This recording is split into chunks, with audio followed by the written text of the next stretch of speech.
but we will also make this funding statutory, meaning that Parliament as a whole will need to approve any future changes.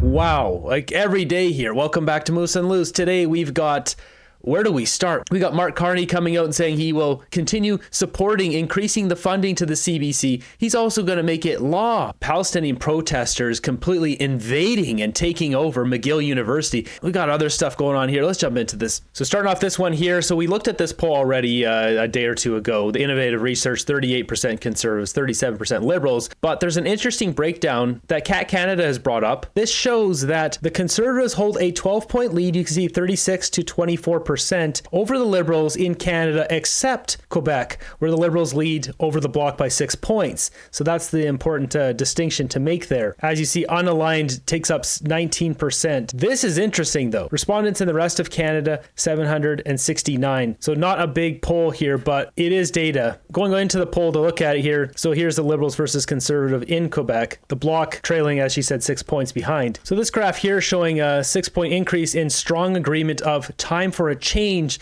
total agreement 67%, which is what we see here, 46 plus 21 plus 15. So the disagree is all up here, this orange, and red and gray is I don't know. So a lot of people want change in Canada. If you take a look at this graph here, this is the net favorability. They were asked, have you read, seen, or heard anything about a leader or a party in the last few days? If it shows red, in this case Mark Carney and the Liberals, have you read or heard anything about Mark Carney? 23% are a lot less favorable, and somewhat less favorable is this orange, where the two blue ones are positive and the green one is no change. But what's interesting too is you look at this, the Bloc and Jagmeet Singh here, NDP, 47% no change. The Bloc is picking up a lot of support according to this poll, a lot more favorable and somewhat more favorable for Yves Francois Blanchet, probably talking about supply management in Quebec. He's been talking about protecting French language in Quebec a lot, so maybe that's where he's picking up a lot of support, which would directly eat out of the Liberals' pie. So if you take a look at this one, it says which party would you vote for? You'll notice that the Liberals' strong base is not quite as high as the Conservatives here, extra 5 or 7 points higher. You also notice Jagmeet's support for his party has dropped here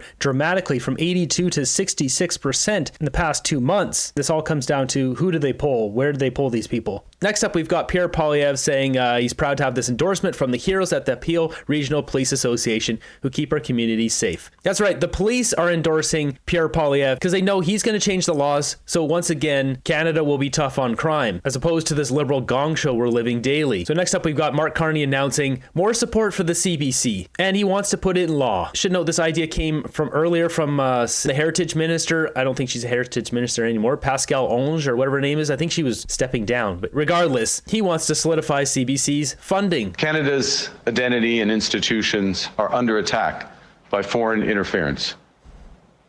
And instead of defending them, Pierre Poilievre is following President Trump's lead and taking aim at our institutions like CBC, Radio-Canada. This guy's absolutely insane. This guy's been building relationships with all sorts of world leaders. Chinese bankers eventually got in with Xi Jinping, is in the inner circle of China, built up relationships with Ajay Banga of the World Bank. Money's getting sent to the World Bank. Money's getting sent over to China. This guy is a kingpin in the middle of all this crap. And he has the audacity to mention foreign interference and Pierre Poilievre's name in the same sentence. Are you kidding me? Pierre Poilievre pretends that you can keep one, but not the other. But he's not Solomon. You can't split this baby. His attack on CBC is an attack directly on Radio-Canada. When I hear Solomon, all I can think of is this dirty art dealer, now one of the Liberal candidates. And it is an attack on our Canadian identity. If elected, my government will take action to enshrine and protect and strengthen CBC Radio-Canada for generations to come. We will modernize the mandate of our public broadcaster. We will give it the resources it needs to fulfill its renewed mission and ensure that its future is guided by all Canadians and not subject to the whims of a small group of people led by ideology. When it comes to this most important of Canadian institutions, all Canadians should have their say, not just a small group.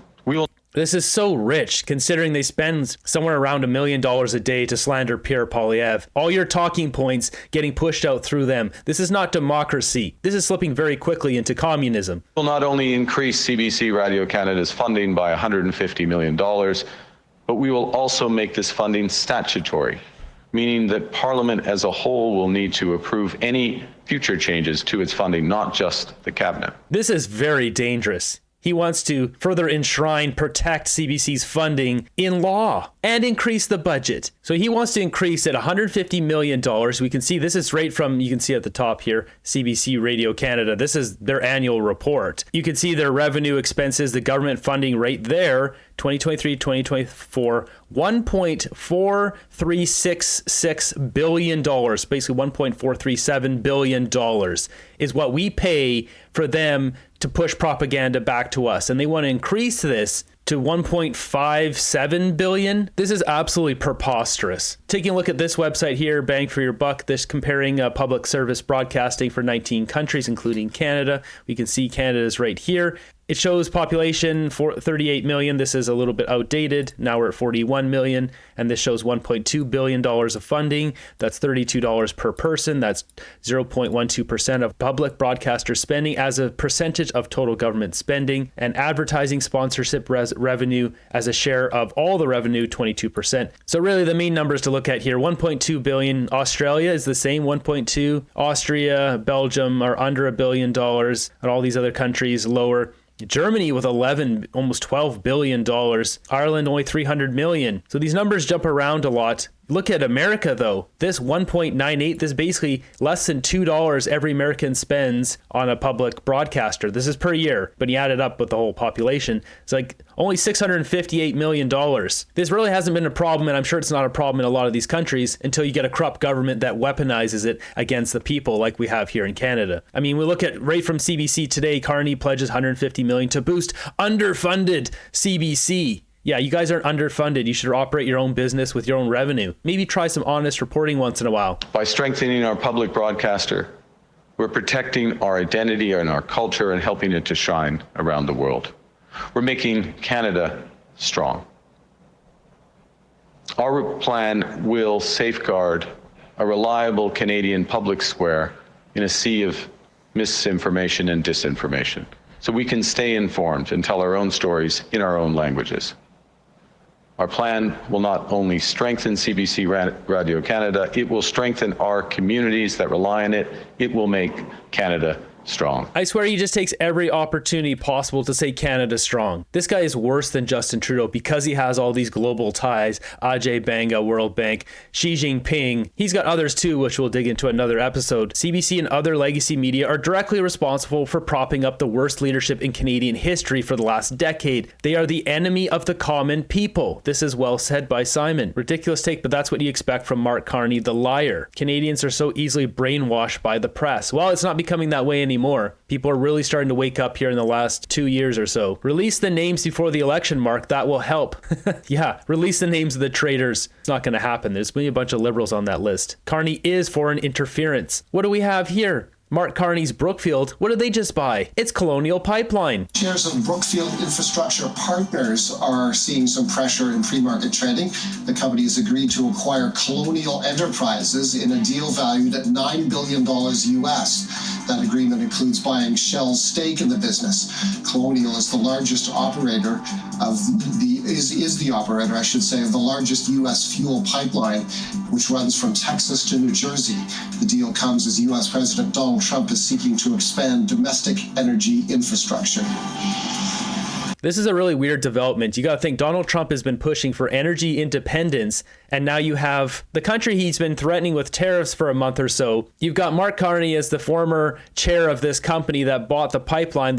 Mark Carney moved the company to America, but most definitely Mark Carney has shares in the company. He's got those stock options. He has all his buddies, all his ties in there. I'm sure they brought him on to Brookfield Asset Management because of all his connections around the world. They wanted those connections, and that's what he brought to the table. He moved up from a vice chair to the chair in a matter of 2 years. We've got the press release right here. Brookfield Infrastructure announces acquisition of Colonial Enterprises. It's right here. This just broke yesterday. Carney's got some conflicts of interest. Next up, we got Jagmeet Singh supporting Mark Carney's talking points on the CBC. We're at the point in the campaign where parties are starting to unveil more of their platform.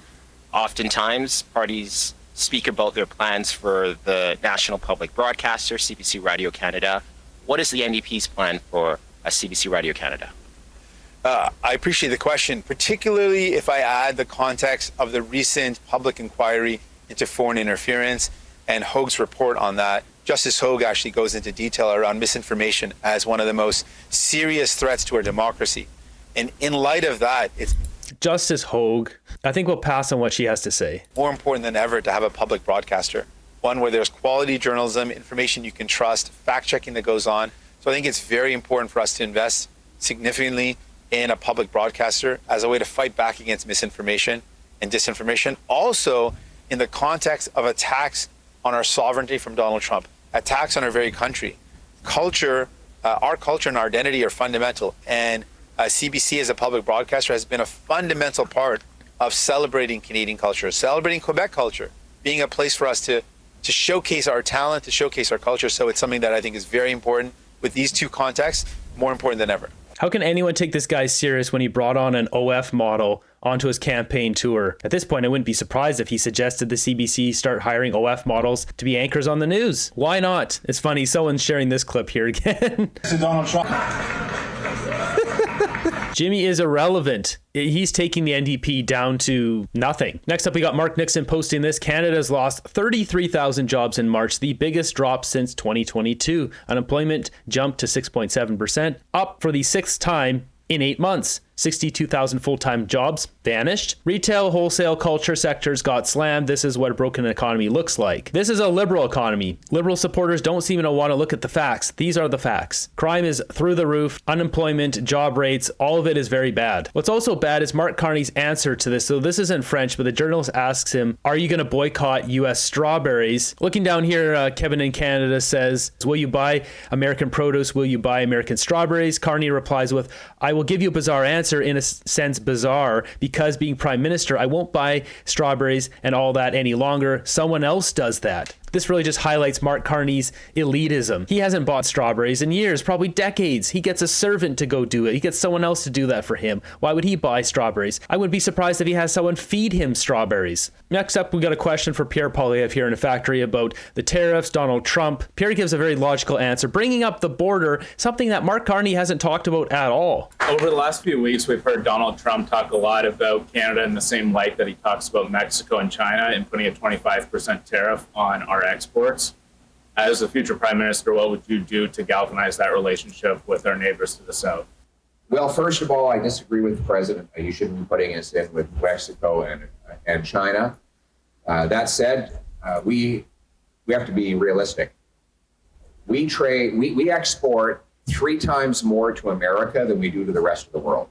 Trade with the U.S. is equal to 40% of our entire economy. A 25% tariff on our country would be absolutely crippling.